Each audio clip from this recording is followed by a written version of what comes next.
They told you Africa was tribal, poor, backward. They told you Africa had no real history before colonialism.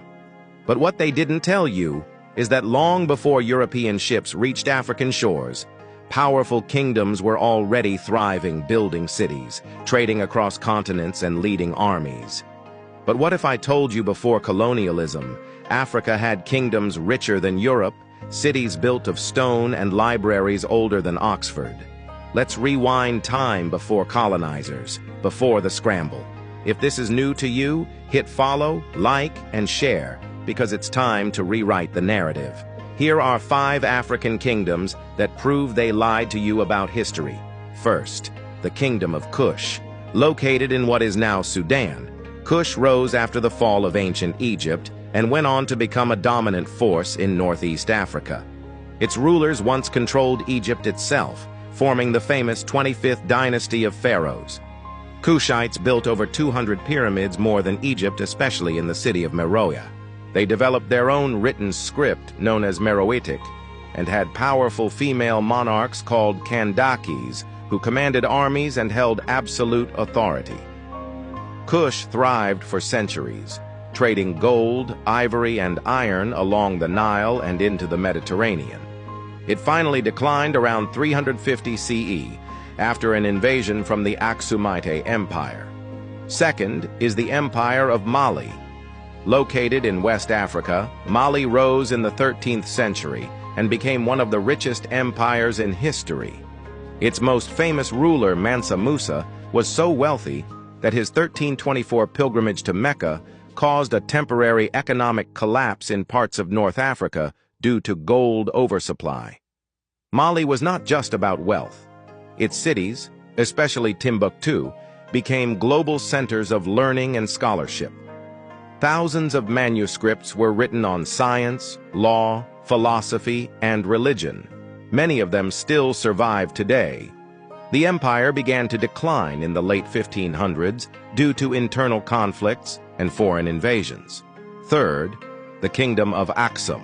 Aksum was based in present-day Ethiopia and Eritrea, and it was one of the greatest trading empires of its time. The Kingdom of Aksum stood as a powerful empire from the 1st century to nearly 1000 AD. It traded with Rome, Persia, and India, minted its own coins, and adopted Christianity in the 4th century, long before most of Europe. Aksumite kings commissioned towering granite obelisks that still stand today.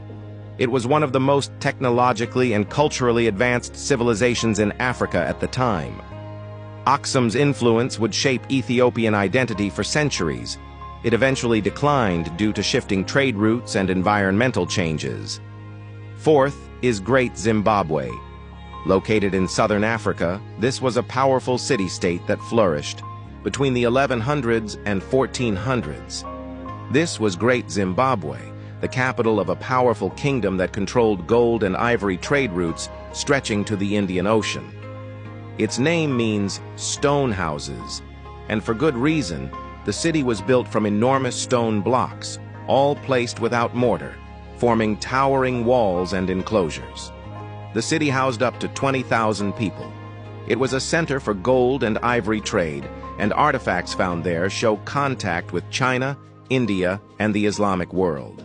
For years, European colonizers tried to deny Africans had built it. Today, it stands as undeniable evidence of advanced architecture and statecraft in pre-colonial southern Africa. Fifth, the Kingdom of Ghana. This empire existed in West Africa from around 300 to 1200 CE, long before modern Ghana was formed. It controlled vital trade routes across the Sahara and became one of the richest regions in the world at the time.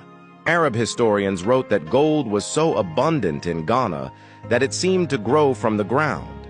Ghana had a structured legal system, a powerful army, and a capital city where trade, diplomacy, and justice thrived. It eventually fell to invasions, but not before laying the foundation for later empires like Mali and Songhai. Africa before colonialism was not a land waiting to be discovered. It was already thriving with empires, economies, and cultures that rivaled anything in Europe or Asia. These stories were buried, but they're not lost. Now it's your turn. Which of these kingdoms surprised you the most? Comment below and tag someone who still thinks Africa had no history.